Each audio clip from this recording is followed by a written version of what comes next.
Hello लोगोफोर, आं दिनै नोंथांमोननि सिगाङाव मोननैसो बर' कुइसननि सायाव भिडिअ लानानै फैलायबाय।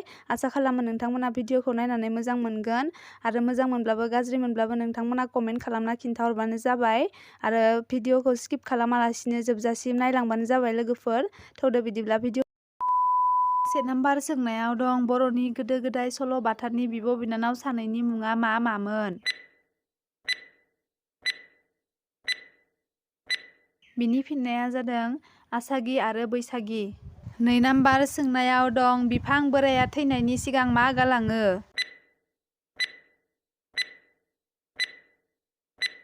बिनि फिननाया जादों बेगर गालाङो। 3 नाम्बार सोंनायाव दं हारिमु दानो थाखाय मानि गोनांथि जायो? बिनि फिननाया जादों दामनाय देनाय गाननाय जोमनायनि। 4 नाम्बार सोंनायाव दं एन फ्रांकनि डायरिया मा?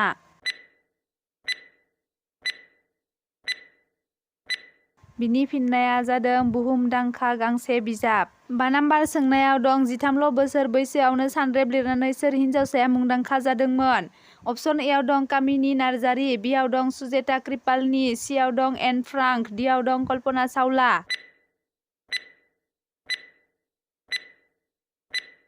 बिनि एन्सारा जागोन अपसन सि एन फ्रांक। 6 नाम्बार सोंनायाव दं खादि खुन्दुंनि सि दारिमिननि बिथिङाव गिबिसिन सोर आगान हैजेनदोंमोन? बिनि फिननाया जागोन महात्मा गान्धीजिया। 7 नाम्बार सोंनायाव दं संसाराव दावगानाय लामानि हेंथाया मा? अपसन एआव दं खोमसि फोथायनाय, बिआव दं थगाय जानाय, सिआव दं थुलुंगा होनाय, डिआव दं फोथाय खेबस'। बिनि एन्सारा जागोन अपसन ए खोमसि फोथायनाय। 8 नाम्बार सोंनायाव दं आंग्रोमोन्दाखौ मानि माया होनना मानसिया फोथायो? अपसन एआव दं आत्मा, बिआव दं सोरगोनि मोदाय, सिआव दं भुतनि माया, डिआव दं गोजौनि गासिबो। बिनि एन्सारा जागोन अपसन सि बुहुतनि माया। 9 नाम्बार सोंनायाव दं सोमदोन जोहोलावा सोरनि हस्पिटालाव जिउ गोमादोंमोन?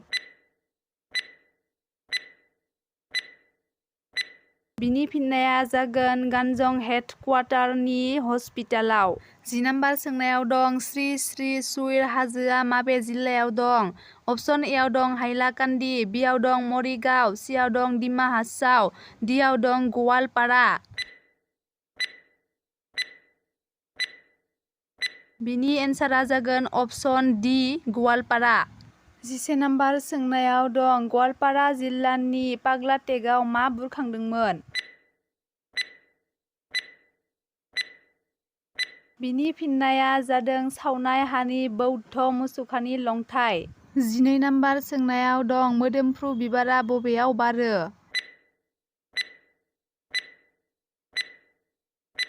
बिनि फिननाया जादों आंगोथि गोनां लामायाव।